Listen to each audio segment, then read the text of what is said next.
Hello, uh, welcome back to my channel. I hope all of you are doing very well. Welcome back to my channel. Those who are new, I am Vaidhya Akankshaa Yashaswee. I practice astro-medicine along with Ayurveda. I love to treat my patients with astro-medicine. Now, where comes the idea of astro-medicine? This was a very pending question from a very long time, and since I got a number of questions regarding this on my WhatsApp, I thought of answering you this. Let's begin. See, Ayurveda is a part of Ved. Now, why is it so? Astrology also belongs to a part of Ved, and Ayurveda also belongs to a part of Ved. No matter आप western चीज़ों को देखो, like the spiritual stuff, or whether you talk about the Indian, ये चीज़ मैंने पहले भी बोली थी that a person, a human body, a functional alive human body, when you talk, you have three things in working. You have the body, you have the soul, and you have the spirit. Now, body is the dwelling place, जहाँ पे आत्मा रहती है, where one reside. It's the dwelling place. And then you have the soul, that is the personality that can never change. वो आज भी यही है, वो कल भी यही है. That is अजर अमर, it cannot be destroyed. And then you have the spirits, which determine the energy, your identity and your energy and your identity, how you are, how you are going to execute your life, this life. This is the spirit. कहते हैं ना high spirited person or like so, ऐसा जो statements देते हैं. And अगर मैं इसको आयुर्वेद से correlate करूँ, so spirit is your मन. अगर मन आपका नहीं है तो कोई मजाल है आपसे कुछ काम करा लेगा. Make sense ना? Ayurveda is very sensible if you see. ये अलग बात है कि we haven't explored it. Okay, back to our topic. So this is how things work. Now अगर मैं इसको बहुत closely आप देखने की कोशिश करोगे, if I talk about the modern science, modern says that whatever your organ, it has to be in working condition, in healthy condition. सारे parameters normal range में आने चाहिए. And provided your heart and your brain both are working and mentally you are in a happy and peaceful and healthy condition. This is the definition of being healthy. ये हमारे शास्त्र में बहुत पहले से था. Now, your mind cannot be healthy when your dwelling place is not healthy. तो जो body है, until and unless it's in a resting phase, it's in a very healthy condition, it's in a very peaceful condition, तो mind कभी भी healthy नहीं होगा. So modern का statement and Ayurvedic statement, it's correlative, justified. अब soul की बात करते हैं. See, soul को हम personality type समझते हैं, ठीक है. अब जो भी आपका emotions है, जो भी आपका mind है, what you will take as to be right and to be wrong, that is your atma, that is your part when you initially started the journey. वहाँ से जो चीज़ें आपको सही और गलत लग गई, that is what we carry forward to the next birth. This is what our text say. और अगर आप ये चीज़ को you will try to implement in life, तो आप किसी बच्चे को कितना भी बोलोगे कि बेटा ऐसे नहीं खाना है, बट वो वैसे खाता है, तो इसको हम कहते हैं कि ये ले क्या आया है. ना ये ले क्या आया है में कुछ चीज़ें हो सकती है, that can be genetic. So this here also our Hindu text or our scripts, they approve the thing that genetic. A soul does ask for his or her parents. Few things are decided. Parents कौन होंगे, partner कौन होगा, these all things are decided. So हमने अपनी gene पहले से ही तय की होती है, तो हम जो लेके आना चाहते हैं, जो हमारे सोल में which cannot be changed, which cannot be altered, including your prakriti, including your characteristic features, including what you like and what you don't like, that we have decided earlier. और इसी को कहते हैं कर्म का लेखा. आपको इन्हीं के घर में क्यों जन्मना था, क्योंकि यही आपके माँ बाप बनने थे, क्योंकि इन्हीं के साथ ये था. These all statement what is justified na, and what we don't have make sense.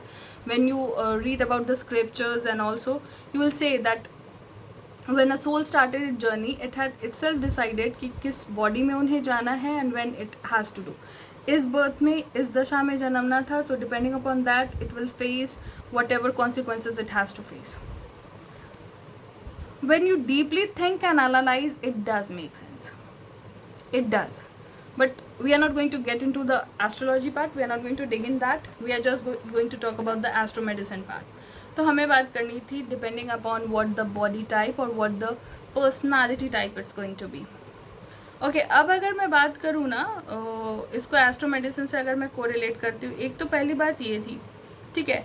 Now the second thing which I will say is when we talk about ascendants in astrology, जो भी एस्ट्रोलॉजर होंगे और जिन्होंने भी पढ़ा है, so when we talk about ascendants, that actually how your mind and your emotions is going to work, your moon, those all things, what are your I mean how your mind and body is going to coordinate.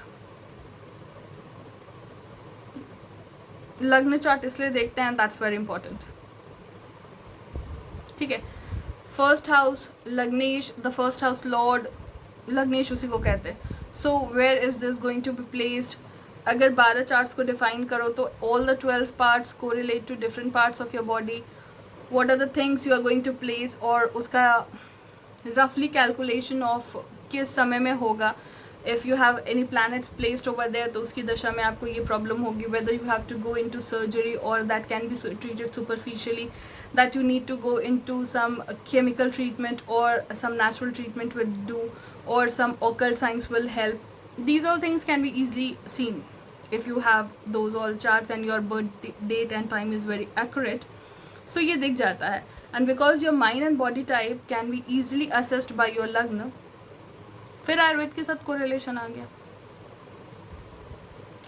Now अगर हम ये देखें कि sunshine, ठीक है, सन जहाँ पे placed है वहाँ से साइन को गिनना, that's sunshine, that is your soul personality. Now where you are going to be rigid, what is your actually internal trait, and those characteristic feature can be easily correlated with the Vat Pitta Kapha features of the identified body type in Ayurveda. So किसी भी राशि का sun sign है और moon sign है और the ascendant है, उसको हम कोरिलेट कर सकते हैं, and that we can divide in body mind and soul. और जब वो डिवाइड हो जाता है तो we can easily get out the, वो जो सामने आपके बैठा है उसका बॉडी टाइप क्या होने वाला है, कैसे होने वाला, how is going to react, how is not going to react, and the things which you are seeing, the things which you are observing, जो आप पूछ रहे हो उससे कोरिलेट करके it helps in the perfect diagnosis. So many doctors they do prefer astro medicine for this reason. Okay, क्योंकि by birth प्रकृति कुछ और होती है एंड देन प्रकृति होती ही होती है. Some things we adapt, something we need to change, something we do think that okay this was not good for me. So reason may be anything but we do change, and because depending upon the changes vikriti develop hoti hai. So whatever you are seeing in the present, but what was the features with the person was actually born with, what was the soul suggesting you, these all things you will get to know only with astrology. It does help a lot.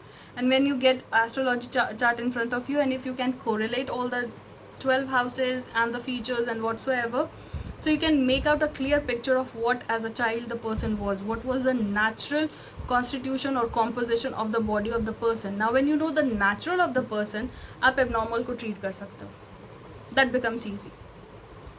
Okay, so yeah, now talking about a different stuff, कि ठीक है ये तो इतनी लंबी चौड़ी भाषण हो गई,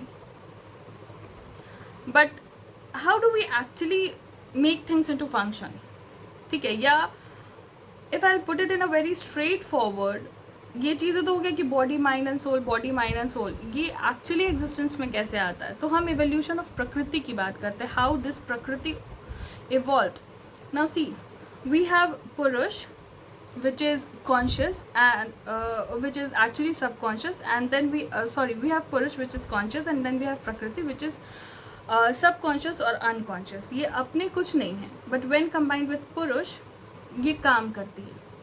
So इन दोनों को जब हम मिलाते हैं ना, तो it actually turns out to be बुद्धि और विवेक, what we call, जहाँ पे एग्जिस्टेंस का नॉलेज आता है, that okay I do exist, I have some importance और I do have a value on this earth. We came up as a part of him the almighty, पर यहाँ आते आते हमें अपना existence, value, soul purpose is like why we are born, वो चीज़ ख़त्म हो जाता है। उसका नॉलेज जब हमें आने लगता है ना, that is Vivek, that is बुद्धि। अब हम प्रकृति की एवोल्यूशन की बात कर रहे हैं। रिमेंबर द सबकॉन्शियस और द अनकॉन्शियस माइंड। पुरुष एज अ टोटल कॉन्शियस होगा, पुरुष में प्रकृति होगी तभी वो कॉन्शियस होगा। प्रकृति बनने के लिए विवेक का होना ज़रूरी था। अब विवेक कहाँ से आएगी? तो विवेक अहंकार से आता है। I am not going in very detail, but please try to understand. चीज़ें बहुत सिंपल हैं। When we talk about ahankar, people think about ego. No, ahankar is ahem, which states that I am, I exist, I do have a value. When it turn out to be solely me, only me, whatever is in existence is me. That is ego. That is ahankar. We are not talking about that. We are talking about ahem. We are talking about what you call self-love, what you call being you. उसकी बात कर रहे हैं हम। And this is dependent upon सत्व as well as तम। And now सत्व and तम दोनों रज से मिले हुए होते हैं। Now see, whenever we talk about Ayurveda, इसमें हमेशा 3 सूत्र होते हैं, 3 दोषास, 3 गुणास। We have the 3 pillars. एक पिलर भी गया। सो परसेंटेज वैरी करेगा, बट होंगे तीनों। किसी में सत्व की बहुत ज़्यादा परसेंटेज होगी, किसी में तम की बहुत ज़्यादा परसेंटेज होगी, किसी में रज की बहुत ज़्यादा परसेंटेज होगी। उस हिसाब से you will get to know कि पर्सनालिटी क्या है। बट होंगे तीनों, क्योंकि तीनों का एग्जिस्टेंस नहीं होगा तो तीनों वर्कआउट नहीं करेंगे। तीनों को वर्क करने के लिए भी लाइक सत्व और तम को जोड़ने के लिए रज की ज़रूरत है। It's the actual connection between the light and the darkness. ठीक है, सात्विक और तामसिक की बात हम बाद में कर लेंगे, बट या this is the very basic understanding of the 3 gunas. अब देखो तम की ज़रूरत क्यों है? क्योंकि जो 5 पंच महाभूत या पंच महाभूत जो होते हैं, that depends on this. Now if I correlate it with modern, तो वो जो सेल्यूलर लेवल का डेवलपमेंट होता है ना, सेल से भाई टिश्यूज़ है, टिश्यूज से ऑर्गन है, ऑर्गन से ऑर्गन सिस्टम है, ये आयुर्वेद का सेल्यूलर लेवल है। वो जो 5 महाभूत होते हैं, that is your earth, water, fire, air and space, इसके लिए तामसिक गुण होना बहुत ज़रूरी है। नाउ सत्व क्यों ज़रूरी है? सत्व इज़ कंप्लीट कॉन्शियसनेस। तो अब जितनी भी माइंड से रिलेटेड चीज़ें हैं उसकी बात आती है, जिसमें सबसे इम्पॉर्टेंट माइंड आएगा, क्योंकि वही कोऑर्डिनेट कराता है माइंड और ब्रेन। मॉडर्न उसको ब्रेन में कन्वर्ट कर देता है, बट हम उसको माइंड की तरफ से देखेंगे because this is an Ayurvedic channel. So that mind it actually control the 5 instruments which control the 5 senses. तो ये टोटल मिला के जो 10 अंडर पार्ट ऑफ माइंड है, and along with mind these 11 are controlled by the सत्व। तो अगर किसी में सत्व कम होता है तो इन 11 में से किसी में डिसबैलेंस होगा फॉर श्योर। तो अगर कोई सात्विक नहीं है, उसके सेंसरी ऑर्गन इसीलिए प्रॉपरली फंक्शन नहीं करते हैं। Now when we say properly function in Ayurveda, it means it can even less functioning और it can even be extraordinarily functioning. अति 6 दोनों ही हमारे में विषम होता है, इट्स नॉट बैलेंस्ड। जो 5 एक्टिव इंस्ट्रूमेंट्स होते हैं, let's talk about that. You should know what the 5 active instruments are, which are commonly are known as karmendriya. Now speaking, holding, moving. Speaking is your mouth, holding is your hands, moving is your leg. Now procreating, your reproductive system, and eliminating the whole of the gut. उसके बाद जो 5 senses है जिनको ये चीज़ें control करती हैं, उसकी बात करते हैं। दैट्स ज्ञानेंद्रिय, हियरिंग, टचिंग, ये सबको पता होता है। Hearing, touching, seeing, testing and smelling. तो यू सी, सत्व किस लिए इम्पोर्टेंट हुआ? नाउ सत्व बिल्कुल ही इन चीज़ों को सेंसेस में ला करके माइंड को प्रॉपरली वर्क करा रहा है, बट पांचों जो भी महाभूत है और द सेल्युलर लेवल का जो भी ऑर्गेनाइजेशन है उसके साथ ही कोऑर्डिनेशन नहीं है. आपको टच का पता चल रहा है कि okay I am being touched, this is hot और this is cold, you are getting the sensation, but you are not getting the cellular level पे क्या करना है, आपको कैसे करना है. The muscles are not working. क्या करोगे आप? This connection is being established by what we called tamas. So इसीलिए तीनों गुनाज इंपॉर्टेंट है, and because this happens on a very mind soul पर लेवल पे, तो इसलिए हम इसे मनस प्रकृति की बात करते हैं. Whoever is talking about Ayurveda, they do talk about the Ayurveda body type, but mind type is equally important, and it plays sometime a very equivalent important role in knowing the personality of the person. In any way, this can be known by astrology even, क्योंकि ये आपको वैसे भी कोई सही नहीं बताएगा. So yeah, you can get it by known by the astrology. ये भी पता चल जाता है. किसी में अगर तम ज़्यादा है ना, तो he or she has a very dull mind, always like he is not aware of what's happening around him, or you know किसी न किसी तरीके की झूठ होती है, like he doesn't want to accept the facts. That झूठ is not किसी का नुकसान पहुंचाना, but it's just that he doesn't want to accept the fact. He is always running away from him. ऐसा होता है. It's very sluggish, it's lazy, and it's prone to depression. So when we do make a diagnosis, we do have to look for tamas mindset. कहीं ऐसा तो नहीं है. यहाँ पे चंद्रमा का रोल इम्पोर्टेंट होता है. टॉकिंग अबाउट एस्ट्रोमेडिसिनली, इसको ना एक्सपीरियंस करने का डर होता है. जो सिखा दिया गया, जो बता दिया गया, गुड, इससे ज़्यादा नहीं बढ़ना है, इससे ज़्यादा नहीं देखना है. डर के आगे जीत है ना, ये इनके ऊपर वैलिड ही नहीं होता है, कभी नहीं होता. They never want to try out, they never want to experience whether for good or for bad. Never. Now अगर ऐसी बात है तो you cannot explore yourself. This is the worst part of tamas. ठीक है. Now पहले negative की बात कर लेते हैं. What is very negative? रजस. रजस क्या होता है ना, ये इनको इसलिए अच्छा नहीं बोला जाता क्योंकि ये एक्सट्रोवर्टेड होता है. जो भी है धड़ाक, जो भी है धड़ाक. तो because of that extro mindedness, even if they are having a very negative thought about you, ये बोल देंगे. This is a worst thing about a rajas mindset, you know.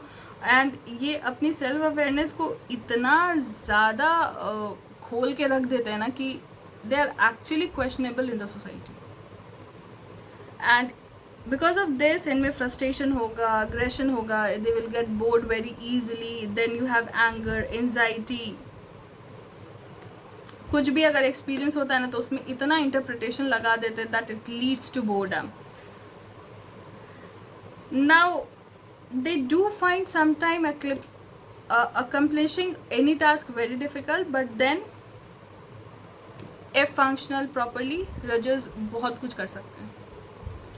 Now we will talk about the sattva mindset. It's a very calm and soothing mindset. ये जो भी सात्विक प्रकृति के लोग होते हैं, you have seen, जिनको की कहा जाता है साधु परमात्मा, ध्यान करने वाले, you will have a very सात्विक mindset. इनका क्या है कि इनको पता है कि अवेयरनेस क्या होता है. ये अपनी के साथ साथ दूसरी की सेल्फ अवेयरनेस को भी बाहर निकाल सकते हैं. They actually facilitates self inquiry, whether about themselves or about the others. So this helps in the growth of the society. That's why सात्विक प्रकृति वाले लोगों को they do value, they do give some extra favor, and they have mind in a very present mindset. They are very wise, they are very happy, and they literally don't have the desire of anything. Like rajas का desire बहुत extreme level पे होता है. They can do anything for desire. That's why what's called lustful. तामसिक वाले जो होते हैं, they are lustful but somewhat less than rajas, but हाँ they too are. But इनका क्या होता है ना कि experience और truth, वही दो इनका पैरामीटर होता है लाइफ का. So they are well like not this era type people. Now balance इनका अगर होगा, so you actually know what is right and what is wrong. You actually know how to inquire yourself what yourself can do at the best and what yourself can do at the worst. तो अगर इन तीनों का balance है, so you are in a proper mindset and all your cellular level things or your mind level things, they are working on good. So your prakriti in total is going to be balanced. This till date, this till now completes the mind prakriti. Now in the next video we'll cover the body prakriti. Okay, hope you would have enjoyed it. थोड़ा patience से सुनने वाला video है, but trust me, if you will listen, I have broken up the things and I have been tried to very slow. You will explore few things more about the Indian ancient method of treating people and you will love it. And जहाँ पे भी correlation हो सकता था, मैंने correlate किया है so that you find it very easy to understand. Hope you would like it, and if you did, please share with your loved ones around and wait for the next video. Bye bye, take care.